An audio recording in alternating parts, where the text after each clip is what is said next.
Now, Storm Tracker 12 weather with meteorologist Sarah Kress.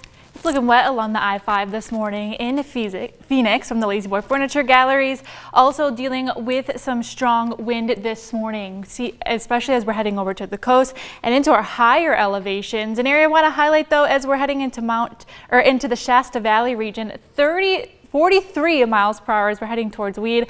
That wind advisory was upgraded to a high wind warning that lasts until 7 p.m.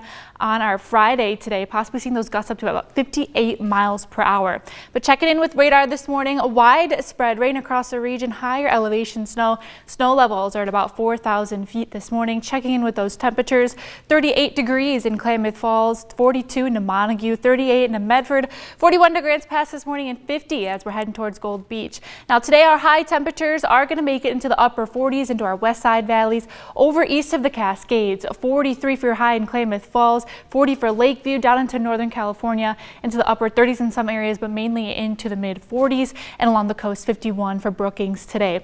Now we do have multiple winter weather alerts in place already until we're heading into our Saturday, ending a little bit early as we're heading into south central Siskiyou County only until 1 p.m. today. But tracking out on those roads, seeing snow make its way in this morning mixed with that wind is making it very difficult to see at times. You're going to want to carry chains along with you just in case. The only area we're seeing in them required this morning is along 138. But tracking how much snowfall we are going to see, like I mentioned, snow levels this morning are about 4,000 feet, will rise to about 5,000 as we're heading throughout the day. So mainly that heavier amounts of snowfall is going to be into those higher elevations. But tracking out on Stormcast what it's looking like as we're heading throughout the day, we'll see periods of moderate to heavy rainfall, especially as we're heading over towards the coast and into western Siskiyou County.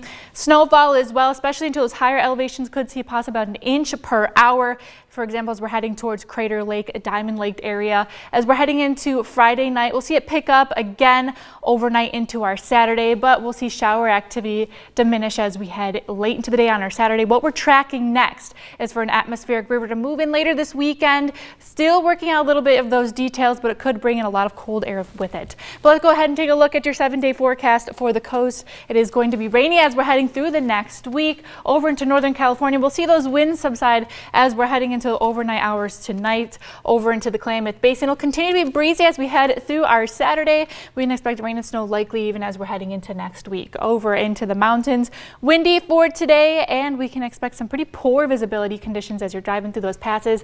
And finally back over into the Rogue Valley, we can expect rain likely through the weekend, some shower activity for our Saturday, and the chance of rain and snow as we head into next week.